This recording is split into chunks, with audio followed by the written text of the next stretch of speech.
I said we're talking more or less about a sense of place. And tell me for a start, actually, about your own place. Just tell us where you are right now. I kind of know, but tell me. Yeah, I am in what was once the Sergeant's Day Room in the barracks of the Royal Irish Constabulary in Ballinafad, County Sligo. So we're in South Sligo. It's that, I call it the tri-state zone. It's where County Sligo, Leitrim and Roscommon run into each other on the shores of Lough Arrow. It's a very nice, very quiet part of the countryside. It's been a very fortunate place to be really during lockdown. You know, it's been very pleasant. It's a very different experience, I think, the whole pandemic when you're out in the sticks, when you're in the countryside, compared to being in the kind of half-life of the cities at the moment. So it doesn't always feel like a fortunate place to be, but this year it's been a real reprieve from all the madness that's going on, and been managing to get some work done. Right. So the madness hasn't descended upon the little hollow in which you live, at least. No, it's like we were actually away, Olivia and I, who lots of you would remember from Boston College as well. My wife, we were in South America when the whole thing sort of took off in early March. We were in Uruguay for the winter, and we had to kind of come back a little early through Madrid airport, which was the hot zone at the time. Yeah, we didn't cover ourselves in glory, which shows of courage. It was a nervous few hours there, but it was so strange thinking back now, and I think we'd be putting this year into perspective for a long time. How quickly the whole thing just descended, you know, from a nervous kind of conversation about whether we'll bring forward a flight inside a couple of weeks. Going, will we be able to get back at all? And I do know people were like caught up in South America for months, you know, and it was still trying to get back. So we were lucky to get out in time. Marvelous. Has this time been conducive to writing? The anxiety that's around you, you are in some way isolated from it, but you can't be but aware, of course, of the way that the world is and how that is it making you a more fervent writer, or are these moments in which you just hide away from the damn thing like the rest of us? Well, actually, you realize it's such a great escape, you know, your work. It's a place where you can just go into your own little world and occupy yourself. For the first couple of weeks after we got back, I was certainly rattled a bit. The Wi-Fi doesn't reach the shed, the former holding cell for prisoners out the back where I work. So usually, you know, if I want to go in and check on the news on the Guardian or whatever, I have to come into the house. And I was coming in far more often than usual, just following the whole thing. And like the page count certainly went down for the first few weeks. You know, when I'm writing scripts, I reliably write 3 or 4 pages a day, but it was down to half a page for that first couple of weeks. But slowly then it kind of, I steadied into it again. I started a new project, actually. I started a new script project and kind of got happily lost in that, really. But yeah, it's I don't know, I think this year will affect everybody's writing, every writer's work over the next few years. Not that every story or novel or film script or play is going to be, you know, directly about the pandemic, but in oblique ways, it'll seep into the work and it'll inform the work, and it'll kind of color everything that comes out on the page for a long time, I think. Maybe a sort of a dark colouring one imagines, but there might be a way in which much of your writing has a sort of a dark colouring anyway in it. It's said there's a kind of a touch of menace at the back, down underneath some of your writing, Kevin. Yeah, it's interesting. I was just talking to someone on the street today in Dublin. I was up briefly to record an audiobook, and it was actually a very, very moving little encounter. This woman just stopped me down on Merrion Square. I was coming from the studio and said, "You don't know me. I know who you are." She's a woman in her late 60s. She said, "My son is a schizophrenic, and he struggles to get involved in books. He finds it very difficult, and he wants to read." But she said he read City of Bohan and he horsed through it. He got into it straight away. And she said, "I just want to thank you." She said, your books have been a great help to him. And I was absolutely floored by this. You know, I just thought, God, I'm doing something right. And it's a little encounter like that reminds you why you do it in the first place, just to try and share an empathy with people, you know. And it would be very rare you'd have that so grand a thought as you approach your desk, but just it was really moving to have that little meeting on the street this morning. But yeah, I mean, weirdly, people comment to me about the darkness of the work and the kind of blackness of it, but I essentially consider myself a comedian. You know, I'm in my own head, I'm usually playing it for laughs. But I guess it's a very dark, it's a very Irish, inky black kind of comedy that comes out, you know. Right, right.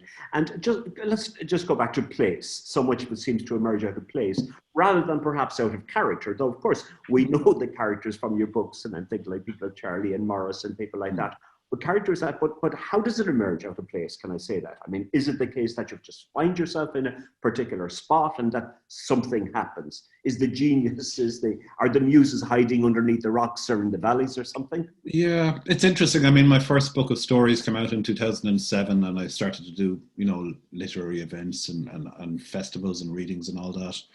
And you're asked the inevitable question, where did the stories come from? And I developed a very, very eloquent sounding kind of answer about Hiberno English and found dialogue and all this. And I remember delivering this one day down in Kilkenny at the Arts Festival, and at the back of my mind going, this is complete horseshit. This isn't how I write at all. Because if I think of anything I've written, any story or novel or script, it always starts with a place. It always starts with a geographic location. You, as a writer or as an artist or as a musician, I think you tune into kind of vibrations or energies that different places give off. It might be a melancholy feeling, it might be a happy feeling, and you try to create a piece of work in response to that. So yeah, I mean, the most recent novel, Nightboat to Tangier, came out of hiding away in sunlit Spanish cities for a lot of the winters over the last 20 years. I escaped to Spain a lot, and also, of course, Cork is a very big presence in that. Weirdly, Boston and Newton is a big presence in Nightboat to Tangier in my mind, because I wrote the first draft in Priscilla Road, where Ailish is squatting at the moment in my house there. So it was, I have a nice memory of my time as the Burn Scholar, because I got a draft of a book written while I was there also, you know. That's the great thing about Boston in the winter, the snow. There's not much else to do except go to your desk, you know. That's wonderful, Kevin, though I can hardly think of two places more distant culturally than Newton and Tangier. I mean, they're surely the very antithesis of each other, the very opposites of the entire universe. Yeah. It's very unpredictable, actually, what places will give you something in terms of your creative work, and which places don't. You know, I lived in Liverpool for about 3 years. Olivia lectured at the University of Liverpool for a while, and I've got loads of work out of it. Lots of short stories. The novel Beetlebone about John Lennon came very much from my time in Liverpool, really gave me the confidence to try and write in that voice. We spent longer in Edinburgh. We were 4 years in Edinburgh. Liv did her PhD there, but I've never written a word out of my Edinburgh experience. And I love the place. It's one of my favorite cities, but it's never triggered anything in my subconscious that makes me want to make a piece of work. These days, of course, I'm in my swamp in South County Sligo, and the work does follow you around in the world. And when I'm writing short stories now, they tend more often than not to have a kind of a northwest of Ireland setting. I have the new book, a proof copy here, That Old Country Music. It's a third collection of stories, which is coming in about a month's time. I think it's actually coming in start of January in the US. But those stories now are almost all concerning melancholy gentlemen in Leitrim and Roscommon and Sligo, you know. It's and no doubt you meet melancholy gentlemen around there. Are you part of the community in the village in which you kind of live, or are you that small outsider that they wonder about up the road or down? It's strange, you know, when you move into a place where you're not from as a writer. There is naturally a little bit of suspicion early on, and I think we were here about 2 years or 3 years. We're here 13 years now, but after 2 or 3 years, one day I was in the local post office up in the village, which has since closed, unfortunately. But the postmistress said to me, and a lovely lady, she said, "Kevin, what kind of stuff is it you'd be writing down there, you know?" And I just said, "Oh, it's pure filth." Really, you know, you don't want to know. But it's it's after a while, then what you notice is that people will stop you in the road and they're telling you strange old things, and Olivia always says to me, they're trying to get into your stories at this point. They're trying to land themselves into the books. We had a fella fixing the back door once, a local builder guy, and he turned around to me and he said, "Do you know you're looking at a man who ate a swan?"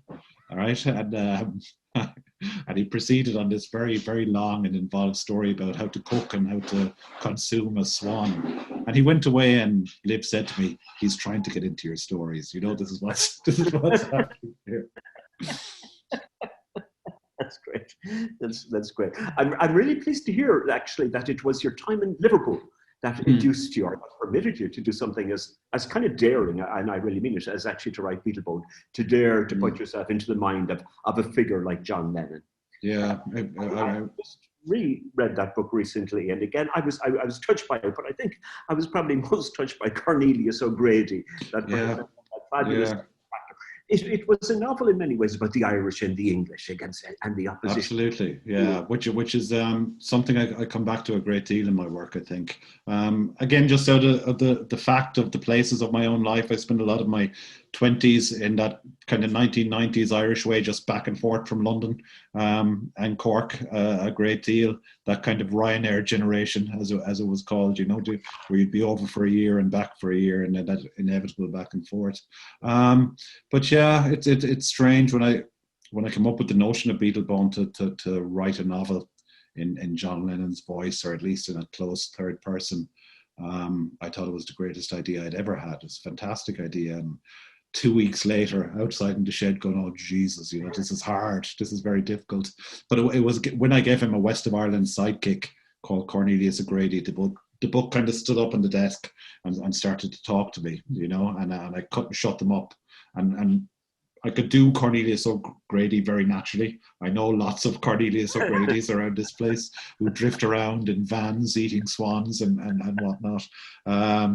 But I could start to hear John's voice in relief against this voice that was very familiar to me. But one of the strange things, I was talking to someone during the week about the great Frank O'Connor short story, Guests of the Nation, which is about the two English soldiers held hostage, and the strange thing being how well they get on with their Irish captors. And it's one of the great unspoken things that Irish and English people tend to get on very well. A lot of the time, we are cousinly, we're very close neighbours, and it's just, and the conversation flows very naturally, you find, but it's just what's going on underneath the surface of the conversation that becomes tricky and becomes difficult. Indeed, and maybe it's something about that very closeness that makes us so contentious. Absolutely, yeah. We are, as Becky knew, we are the contrary of the English. There's a question here that's so big and so preposterous, there's hardly any point asking it, and so unanswerable. But here is an American audience, mostly, or many of them, and that is this simple question about why the Irish write so well. I mean, it's the one thing that I think we can dare still to say that we do better than anybody else out there. Yeah, I always get into trouble. I always get into trouble because I say it's the only thing we're world class at. We're not world class at anything else. I don't know. I do think one of the great unspokens about Irish life is that it's a phenomenally dreary little island for about 9.5 months of the year. It's wet and it's dank and the bank of cloud is down and you're indoors a great deal. And these are ideal climatic conditions for a nation of fabulists. You have to make stuff up, you're forced back into your storytelling kind of persona, and you need to kind of invent and to give color to what for a lot of the year can seem like quite a colorless world. I have a very vivid memory always of being a young child in 1970s Ireland, when there were always electricity strikes. The ESB would go on strike and there'd be blackouts, and we used to love those nights because the candles would be lit and everyone would be in by the fire. And it would become quite sociable. Uncles and aunts and cousins would call around and stories would be told. And all the old lore would be trotted out and the favourite family stories would be told. And everybody had heard them thousands of times before. But what everybody wanted to hear was the quality of the rendition, how well it was being told, how funnily she was telling it, or how darkly he was telling it. So it's that kind of urge to kind of to invent and to tell stories and to occupy ourselves in this way is absolutely inherent to the race, I think. And I think it's very, very, very coloured by our weather, by our location, by the fact that we're on the edge of this vast ocean that leaves us all a little bit rattled. It's the rain, in short, that turns us into writers. It makes the grass grow and it makes the imagination flee into strange. I think it does. I do think it's a fundamental thing in it. It's also, I guess, over the centuries, over the generations, it's the fact that there's a quality of example there, you know, when there are lots of people around making good work. It means when you start to do this as a young fella or as a young one, you know, you realize you really have to kind of bring your A game, you know. There have been people writing out of your parish, out of your vicinity at an extremely high level. You can't just turn out any old short story. They have to be good, you know. And you try, of course, to evade those influences as well. I certainly did for a long time. When I started to write seriously in my 20s, I couldn't read Irish fiction, you know. I hated that stuff. Like I couldn't. I was uniquely interested in just great American novels and Don DeLillo and Saul Bellow and Flannery O'Connor. I wouldn't read McGahern, or I wouldn't read any of that stuff. I wouldn't read Banville, you know. And the reason was because it reminded me of my own family in an uncomfortable way. You'd read a John McGahern book. I have a very vivid memory in early 90s when Amongst Women came out, the McGahern novel, reading a discussion of the old father Moran, staring bitterly into the dying embers of the fireplace and slowly rotating one thumb around the other. And I remember reading and going, Jesus, it's my father, you know. That's my father. It was too close to home, you know. And then the motion in a writer's life early on is this kind of circular thing where you're hovering closer and closer to your material. You're getting braver. You're building up a thicker skin before you can kind of start to write around your own fundamental themes and concerns. And it takes a while, you know. You have to get all your kind of imitations and mimicry out of the system. You have to stop trying to be Cork's answer to Saul Bellow or whatever I was trying to be when I was 27, you know. And the first things that worked out for me were short stories, where I looked down and I could kind of sense my own vitality on the page, as this sounds like me when I'm down the pub with my friends, or when I'm, you know, out on the streets of Limerick or Cork talking to people. I was starting to tune into stuff more when I started to write closer to home, I guess. But there was a big effort, and the first effort was trying to overcome the anxiety of influence, indeed, that spoke. Absolutely, yeah. And there's no way of kind of shortcutting that, you know. You have to write out all those very kind of overly influenced pieces and bits and attempted novels that come early on in a writing career. I think there are horrible exceptions who manage to hit their stride running at a young age when as they emerge, but most of us have to really kind of struggle to get to something that sounds like you on the page. I do remember once reading back over something I'd written in an early short story. It was a description of a young girl going across the Irish Midlands in a train, and this magnificent prose, clause after clause, this endless sentence unrolling, you know, and it was a fabulous description of the Irish Midlands ever written. And I remember looking down at it and kind of coming back from the page with a start going, who's this guy? You know, this isn't me at all who's writing this. There's none of my kind of, I'm oddly enough, even though I write darkly and blackly, oddly enough, I'm generally quite a cheerful, quite a happy kind of person, you know. And I wasn't allowing that to come onto the page. I couldn't figure out how to do it. I didn't realize I was a comedian. Right.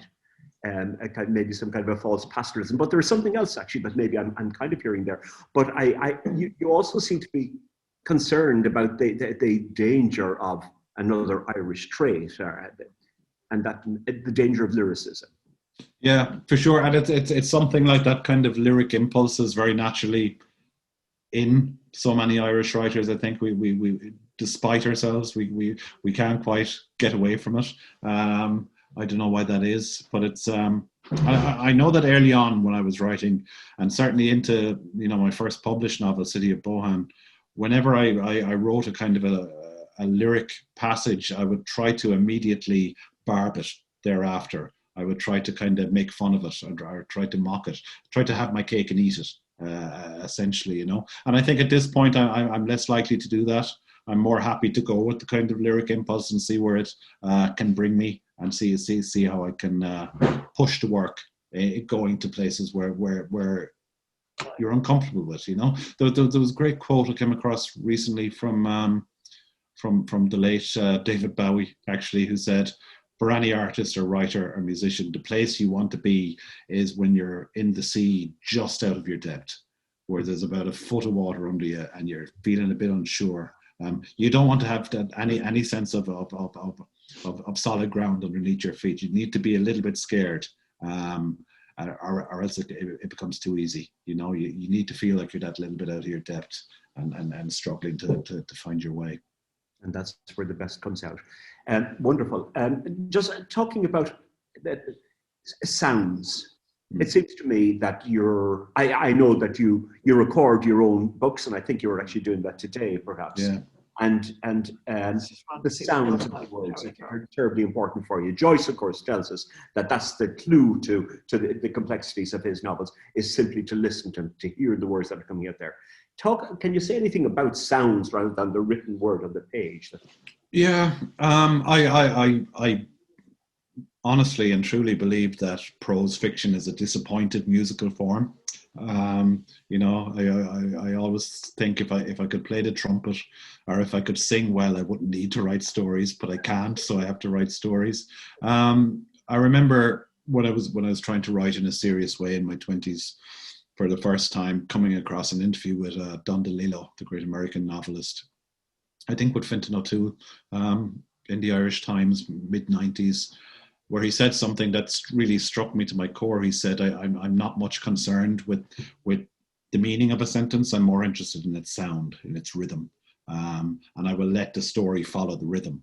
And I thought, God, that's absolutely the way that seems right for me as well. I think you have to tune into. I think every story has an inherent melody, and you're trying to tune into it sentence by sentence. And it's when you write the correct sentence that the piece needs, it's like a tuning fork. You can hear that kind of sharp, resounding kind of ping, you know, and you know that this is it. This is the story now. But it's frustrating trying to get to the moment where you hit on that note. And I will actually I'll write a sentence like that, and I'll write it out in hand, and I'll pin it above my desk, and I go, that's the tune of this story that I'm trying to write.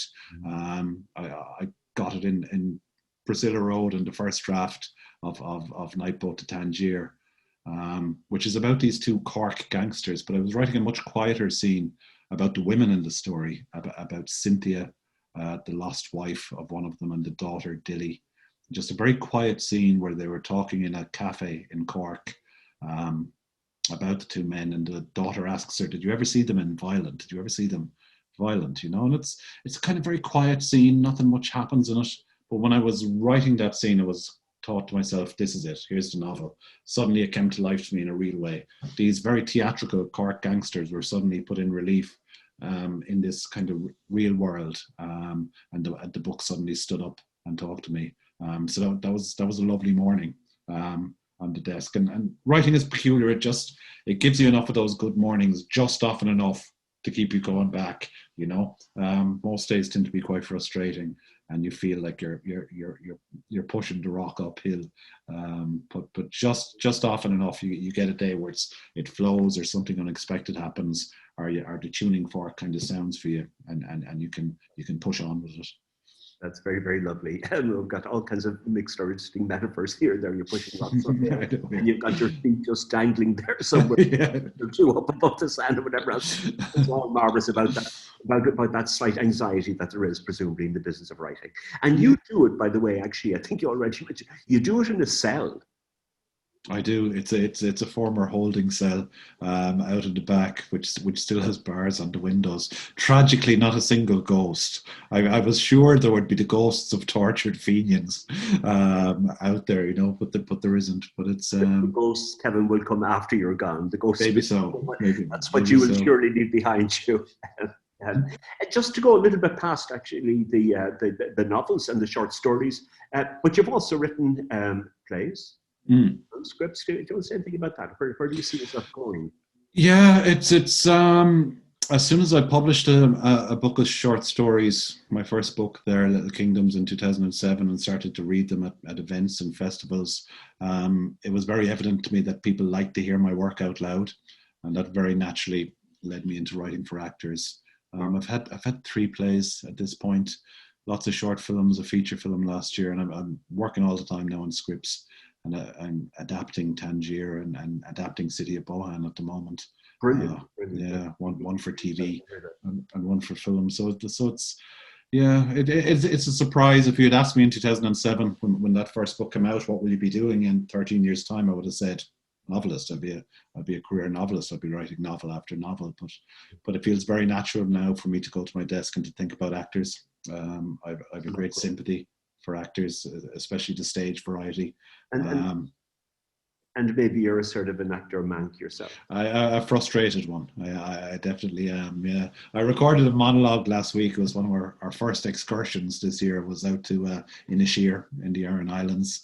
I wrote a monologue for Galway 2020, the capital of culture, for a lovelorn lighthouse keeper, and it's me playing this part in the lighthouse. We recorded it in there, and it's showing at the moment actually to an audience of 3 at a time, I think, and can get in to see it in the lighthouse. It was a lovely project to do. That's the title, a lovelorn lighthouse keeper. That's nearly enough there. I mean, that's that itself.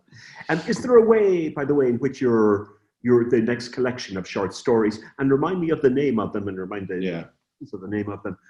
Is it some kind of a return there? I mean, you began as a short story writer in those couple of it's that old country music. It's called. If I have nothing else, I have the titles. But it's the story as a form, I guess, is my kind of first love. I think because of a congenital impatience, as a person and as a writer, sometimes Ailish will know well. If a story works out for you, it can go very quickly. And inside a week, you kind of have a finished object on the desk. And that's very attractive compared to the long slog of a novel or of a script, So yeah, I keep going back to them. I remember interviewing in the late 90s in my journalism days, interviewing the great Scottish story writer and novelist James Kelman, and talking to him about short stories. He must have had a collection out at the time, and he said a scary thing to me. He said it's not easier that they get as you go along. And he said early on in a story writing career, you're kind of plucking them from the trees, low hanging fruit, and you're getting them from your dreams and everything. He said you have to work at them more and more as you go along. And I believe that. I might manage 1 or 2 a year now. When I was putting that first story collection together, saying to Declan Mead, the publisher who put them out in Dublin at the Stinging Fly Press, saying, give me 6 months and I'll have another 7. And no bother to churn them out, whereas it definitely slows down. But I love the form. I think there's nothing like it really for the reader, for an intensity of reading experience when you're in the hands of a good story. And I think it's no accident that the very best story writers, if you think about people like William Trevor or George Saunders are in the States, or people like that, the best story writers are people who stick with the form throughout their writing career, who don't just see it as an apprentice form for the novel or anything crazy like that, who keep going with it. It's a very difficult form. In some ways, the closer you get to it and the more you do it, the more mysterious it becomes. You know less about why they work out when they do work out. I have a firm belief that you kind of have to finish your bad ones to earn your good ones.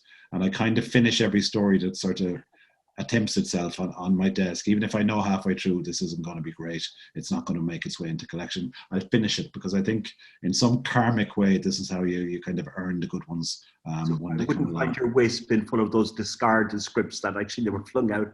Nothing goes to waste. Absolutely nothing goes to waste. You learn something from the failures. It's a cliche, but you do. You learn so much from them when they don't work out. And I'll try all sorts. I'll take 2 discarded short stories and try and weld them together and see if I can Frankenstein style make it come to life. But no, I'm dedicated to the form, and I will remain so. I think when one works out for you, it's a lovely thing. It is. They're absolutely, and so many of them have worked out for you. Can I just ask just about your writing, about the methodical nature of your writing? I think if I were to go, would I find you there at your desk at 5 o'clock in the morning or at 10 o'clock? Are you? How is your day writing? You wouldn't get me there at 5 in the morning. I'm pretty disciplined when I'm here at home in the barracks, as I am most of the time this year, of course. I'll go in every morning, 7 days a week. I'll be there for around 9:30 or 10, and I'll stay there till about lunchtime, till about 1 or so. And if I'm 3 hours in there, I might be writing for 20 minutes of that, but I'm showing up, and I'm in the office, and it's that strange esoteric thing when you say you're going to write fiction. You're making a pact with your own subconscious, really. You're saying, give me material, and my part of the deal is I'll show up and I'll be available to it. And it's just from that strange kind of deal you make where you show up and you wait around. Again, it's mysterious. It gives you a little bit, just often enough to keep you going back to the well, and drawing up the bucket. Yet another metaphor that we're throwing out. But so yeah, 2 or 3 hours in the morning, and I'll go back late afternoon for an hour and kind of read over what I've done in the morning, and usually throw away half of it again. But it's I saw Hilary Mantel, actually, the great Hilary Mantel, saying it seems to go well for her 1 day out of 7, and that's reassuring to hear. Most days feel slow and sludgy, but then you'll get a day where even for 20 minutes or half an hour, there doesn't seem to be any sensation of effort, where the hand feels kind of guided, and those days are worth an enormous amount, and they keep you going back for more punishment. This is reassuring stuff to hear, I think, for our students who may be here actually listening to you today. And we have a number of students and lots of friends and lots of faculty and lots of outsiders too. And I'm very happy to hear any questions that anybody would like to ask. If you can lift up your hand, and I'll try and find you somewhere or other. The actual mechanical hand is one that I can see, but I can see Leanne Lane's own very, very lovely hand lifted there. Leanne, let's hear from you, please. Nice to see you here, by the way. You actually muted yourself rather than unmute. In fact, there, Leanne, you need to. Sorry, I have a very loud dog, so hence I have to be very careful. So thank you, Joe, and thank you, Kevin. I was just interested the last bit when you were talking about showing up for 3 hours and maybe doing 20 minutes, because I sometimes sit at my desk at the moment and I don't even get 20 minutes work done. So I'm just interested in what you're doing for the other time when you're showing up, if that's an okay question to ask. No, it absolutely is. Very often I'm staring out at the County Sligo rain. I have a collection of little rubber bouncing balls that I throw endlessly back up against the wall and back. I have Lyric FM, the classical station, on the radio. It's important for me not to have the internet in the room. I can't write if I have the internet in the room, because I just end up reading the football or looking at dancing cats on the internet or whatever it is that we do online. It's actually been, I've said it a lot to emerging writers and to younger writers. For me, the most important thing is not to go online in the mornings. And I've given myself a rule that I don't go online till after afternoon, till after 12 noon. I've convinced myself of 2 things, Leanne. 1, that there's a God, and 2, that he has a big switch and he only turns the internet on at 12 noon. So there's no point even trying beforehand to go on. I find when you go online, you're immediately into that online state in your head where the data processors are moving at a very quick, flitty kind of impatient pace, and it's very hard to go back to the concentrated, quieter, stiller place you need to write fiction in. Great, thanks very, very, very, very much, Kevin. That was great. Somebody else, please, actually. Yes, go on. Who do I have? Am I looking around here? Do I see a hand? Yes, Andrew Kuhn. Andrew, do you want to ask something there? Andrew, we know from before, and I see Jimmy there too. Yeah, Andrew. Oh, Kevin, I think I'm going to need some winter papers more than ever this year. Absolutely. Will we see some? We will.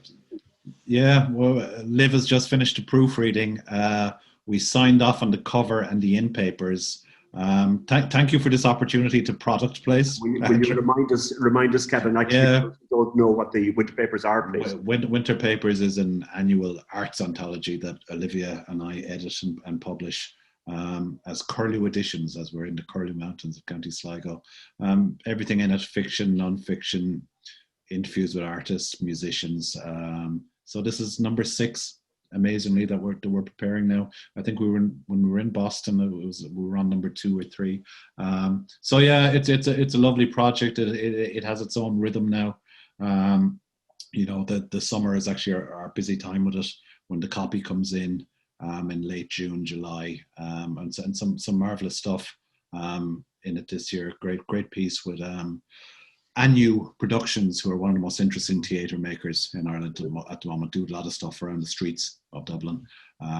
So that and great piece with Conor O'Brien, who people might know as Villagers, the musician, really interesting artist, and he talks about his craft in a fabulous way, and lots of great fiction and stuff as well. A great piece from Doireann na Gríofa, who people will know as an Irish language poet, who was a much raved about book called A Ghost in the Throat, just out in Ireland now, which is a fabulous book.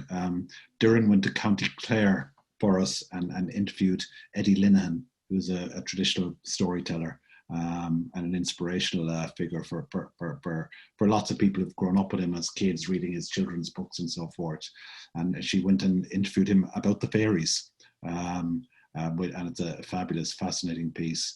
Eddie is one of his many accomplishments. He managed to have a motorway scheme diverted in County Clare a few years ago because a very particular and important ferry fort would have been knocked, and he succeeded. So it's a really interesting piece. But thanks, Andrew, for my chance. And thanks for reminding us of that, actually. And it is, if you don't know it already, the Winter Papers it's a beautiful production, apart from actually being full of absolutely marvellous writing, reminding us that Kevin, apart from his own wonderful work indeed, is a great promoter of other writers, an unstinted promoter of younger people coming up, actually. So thanks for that too, Kevin. And I see a number of hands there. Paul Buttenwieser, did you? Sorry, Joe, very quickly. I put the details of the Winter Papers on the chat. Oh, thanks very much. Yes, guys, on the chat, Thanks, actually, Mike. we're getting details that Mike is putting up there of Winter Papers and much else too. Thanks, Mike. Paul. I don't really have a question. I just couldn't resist the opportunity to say what an incredible fan I am of Kevin Barry, and I think Night Boat to Tangier is a flat-out masterpiece. Oh, wow, one of the thanks best so books much. I've read in years and years. Yeah. Oh, that's very kind, Paul. Thanks so much, man. Thank you. Yeah.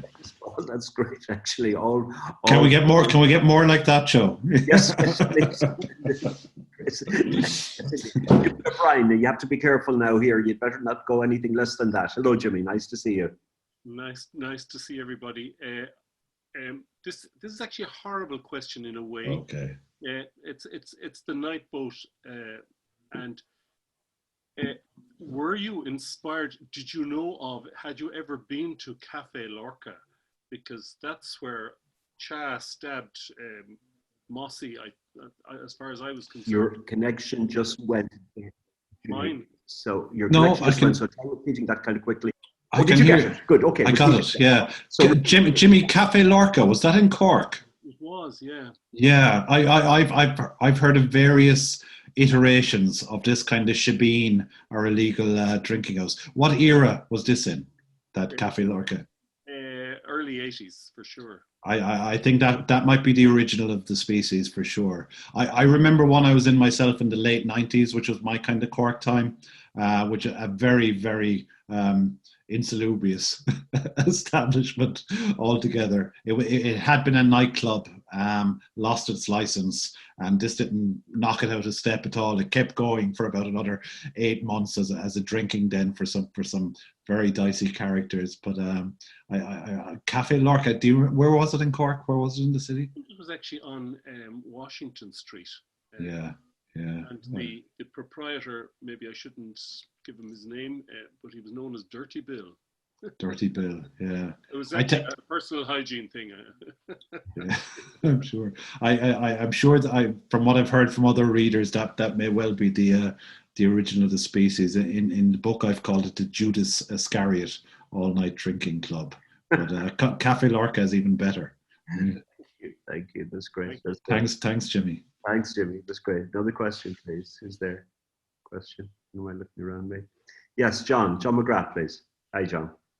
Hello. So, Kevin, just in talking about your sense of place and a lot of your stories coming from there. Like when I close my eyes in my mind, I've never been to Spain, but I can picture myself at that ferry terminal. It just seems so vivid to me. And I'm just wondering if you can talk about your process with that like particular place, just for an example. Like, were you there? Did you really come up with the details from actually being there, or make some of them up, or a combination of the two? Sure. The ferry terminal at Algeciras. I think I was there first in about 1991 on my way to Morocco, on my way to Tangier, for reasons that were almost entirely related to William Burroughs. At that time in my reading life, I was a fanatic Burroughs fan at that age. It's something you tend to grow out of, I would say, with Burroughs. But myself and a couple of friends went to Tangier, stayed in the hotel where he had written The Naked Lunch, did all sorts of scrapes and had a great time. But after the trip, what I mainly remembered was the ferry terminal at Algeciras, one of the two dodgiest and edgiest places I've ever been in my life. The other being the Greyhound station in Los Angeles in the late 1990s, where you would really want the eyes sideways in your head, to use an Irish expression. But yeah, I've been back to Algeciras many times over the years. And when I was doing the last draft of the novel, I went down, and I was very disappointed to find that they'd cleaned the terminal up quite a bit and modernized it, and it looked quite swish and quite fancy, but the feeling was still the same. And I actually wrote some of the last kind of Morris and Charlie pages on site, on location in the ferry terminal, and it was very strange and odd, and I did feel like I was cracking up. I kept looking up, expecting to see them almost, you know. It's funny, people talk about inspiration as being a lovely, warm thing, and very often it's a kind of an annoyance. And Morris and Charlie were really annoying characters who kept showing up in my desk and trying to get into short stories and trying to get into plays. And I eventually realized I had to give these to a book. But they drove me mad while I was writing, because they wouldn't shut up. But of course, then as soon as I was finished and sent the book off to its editors, I missed them enormously. You know, I was forlorn that they were no longer around. But Algeciras has a very special atmosphere, I would say. It's one of the great seedy ports of the European South, and in a strange way is to be recommended. I think if it's your first trip to Spain, maybe not. Let yourself. Well, you did a great job conveying that. Thank you, John. Thanks. Thanks very much. So second only to the Greyhound station, Los Angeles. I thought you were going to say the Greyhound track in Mullingar. Well, that might be up there. Not sure than any of them. I see a question from Robert Shaw Smith. Robert, do you want to ask something?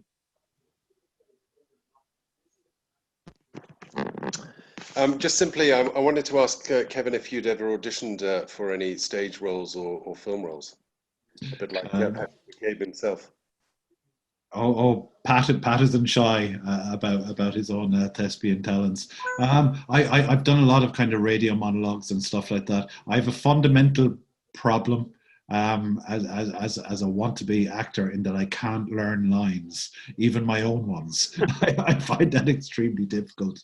I do think, though, speaking halfway seriously, I do think writers and actors are closely related. I think they're cousinly traits. You know, it's all about hearing voices, and we're always writers and actors tend to get on. They sense an empathy immediately with each other. But it's very, very important for me as part of my working process to kind of act the work out in the privacy of the holding cell out the back, to when it feels like it's coming towards the final draft of something, I'll do it aloud. I'll do all the voices. I'll do all the gestures, and that's very much kind of part of my finishing process for a story or for a script or for whatever it is. Your ear will get all the false notes much quicker than your eye will pick them out on the screen or on the page.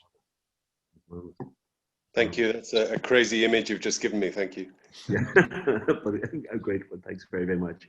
Somebody else, what do we got here? Any other questions there? Do I see?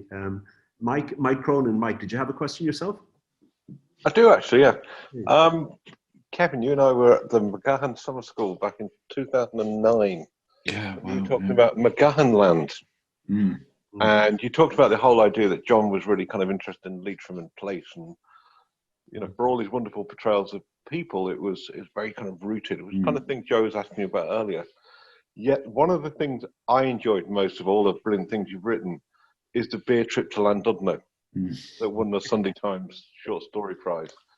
And looking at it as an English person, because it was about that kind of microcosm of the kind of you know, the ale drinkers club, the real ale movement, the kind of the trip to the seediest, actually, where you do need eyes and a side effect, the seediest seaside town in the world. Llandudno is an absolute kip. It is. Yeah. And it just strikes me kind of, because although Joe's asking about kind of place, and obviously with COVID you've been stuck at home, as it were, and you're talking about looking out at that part of the world, it always strikes me when I read your work that you're really kind of finding the commonality in people. That a bunch of Sligo old men who are maybe kind of in the pub in their little world and talking about cooking swans are no different to the kind of, from an Irish person, might look as a very English group of people going off on a real ale trip. I was just wondering whether you kind of actually find place in people, not in that McGahan sense of the land. Maybe so. Yeah, I think that's a very interesting way of looking at it. It's really interesting to me. I think Irish writers can write the north of England, but not the south of England. The north of England sounds like first cousins to us.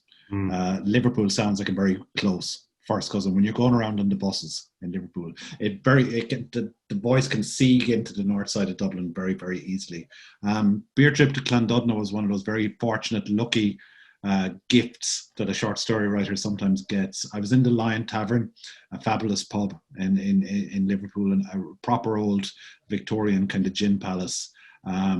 It was near our first flat there. I was in there one night, and the local ale club's newsletter was on the counter, and I picked it up, and there was an account of a recent outing to Blackpool, I think it was, and I just thought, there it is. There's an entire short story, the beer club outing to the seaside. It writes itself from there. I wrote it about a year after I'd left Liverpool. I whinged and gave out a lot about Liverpool while I was there because I was missing Edinburgh, where we had lived previously. But as soon as I left it, I loved the place. In that Irish way, I'm always retrospectively happy. You know, I'm never quite happy at the time. It's always I was so happy 2 years ago. You know, so I kind of wrote it really as a kind of a love letter to those Liverpool accents that I could so easily relate to and so easily hear. I'm not sure I could write about a bunch of Cockneys on a beer trip. Or a bunch from Southampton. Like I said, I've never tuned into the Edinburgh voice, even though spending quite a long time around it to be able to write in that. But Liverpool was an easy one for me in a way. But yeah, it's the McGahan thing is interesting.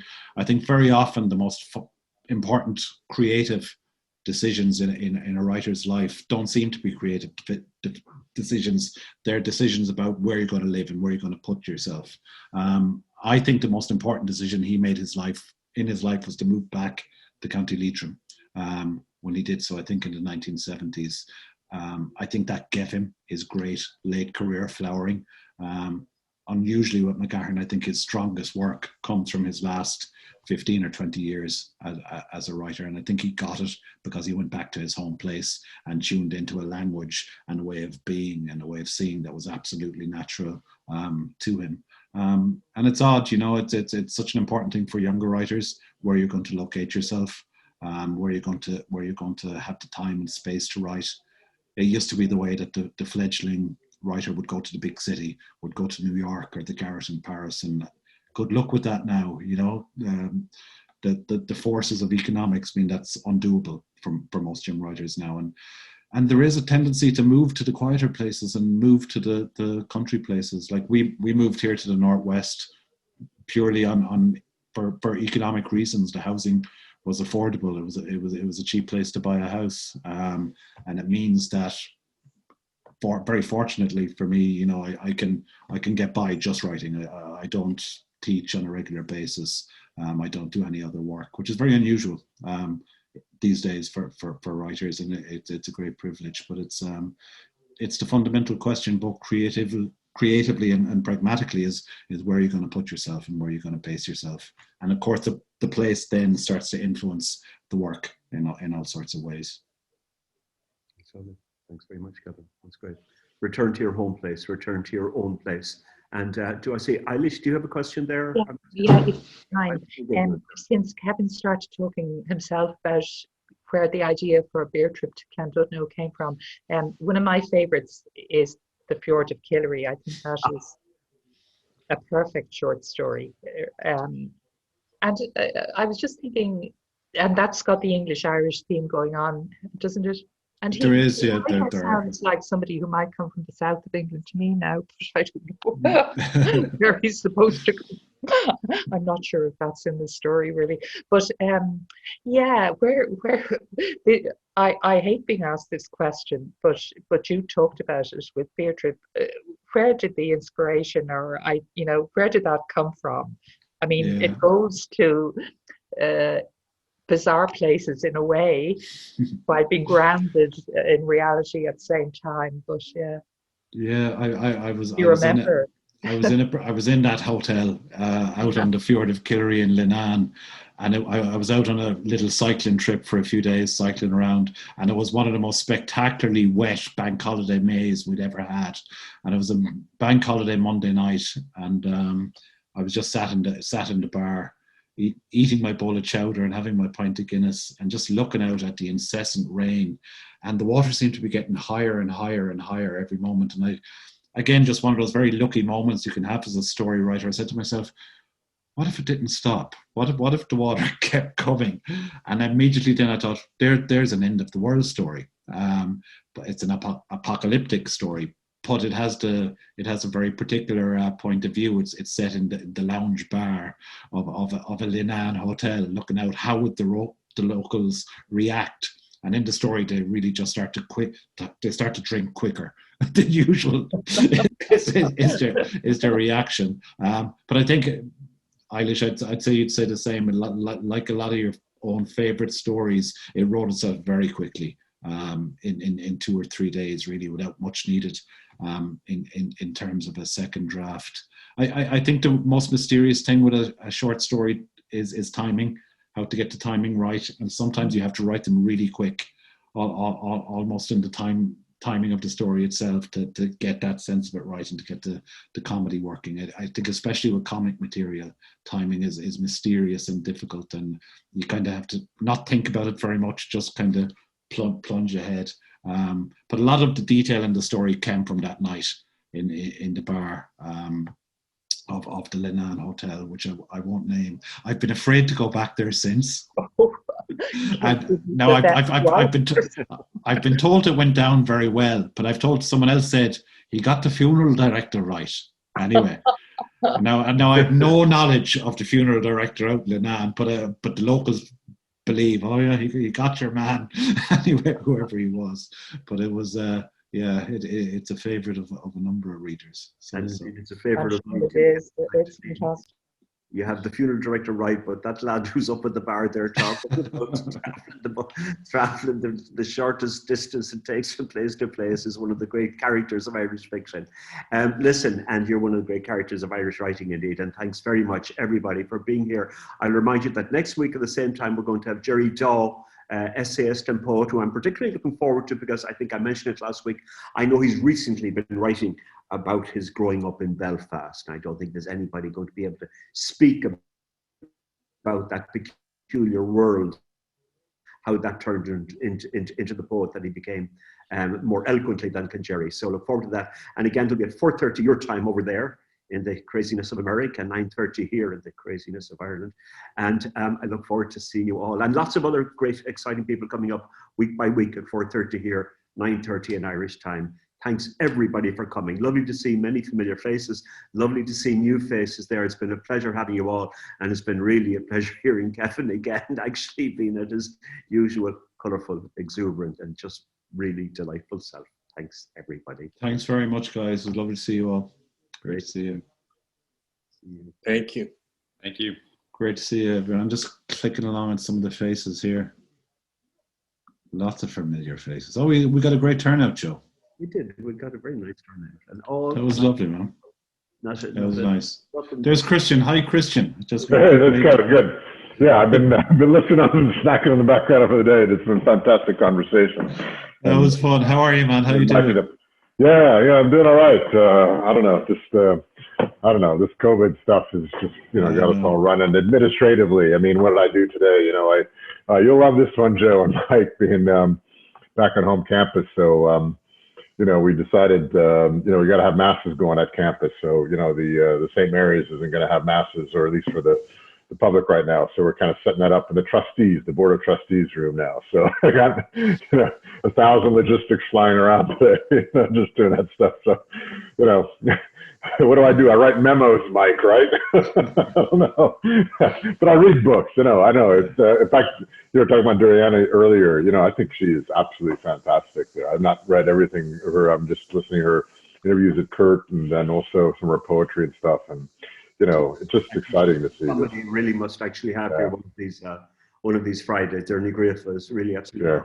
It should be a great idea. Should be a great. I'll pass you on the contact, Joe, if you don't have it. Yeah. Yeah. I'm glad you mentioned that. That we should actually not spend a little bit of time working with the Irish language. I'm thinking of people like Monica and McGann, and people who are actually really doing exciting things, showing the colourfulness and the richness of the Irish language. I think we want to really work with that. Yes. We have Donal Ryan coming to this, Joe, right? You got a schedule for? I don't have a date for Donal yet. Donal is coming to Jim Smith's class, and we'll have him actually. That's what we're doing. Okay. Spring for certain. The list is huge, and we've got fabulous names. Mike Miterman, Joseph O'Connor is coming. Claire Kilroy. We have. The names are endless. We've got, fantastic. We've got Kevin. We've got Kevin Barry. We've got. Paul Murray in a couple of weeks' time. If you're interested in writing, you're going to meet them all. Yeah. I've been kind of saving the last of his book, just so that I'm finished, because it was 2 years since this one came out. But anyone else finished it up yet? Kevin, you read it yet? Is Strange Flowers? I haven't. No, it's gone down great. And I saw him interviewed on something lately. I must say the Zoom thing has been great. There's been it's been such a kind of lifeline, really. There's a great production of Fate Healer, of Brian Friel's Fate Healer, shown for the next 3 nights from the Old Vic in London. I think tomorrow's the last night. I think you can see it. Hugely recommended. Yeah. If you just Google it, you'll find it. With the actor Michael Sheen playing the lead role. Yeah. Wonderful stuff. That's so I think 7:30 tomorrow night is the last chance to see it, which is like mid-afternoon for you guys over there. Thanks, Kevin. Thank you. I'm really sorry that there doesn't seem to be a single comprehensive sort of listing of these things. I know it's crying out for it, actually. Yeah. The Guardian does have it on Fridays. It does a best online kind of theatre and stuff thing, which is useful. I can hear the Newsnight music. I'm gonna wave and say goodbye. It was great to see you all, guys. Mind yourself. So much, Kevin. Really take care. Bye. Bye now.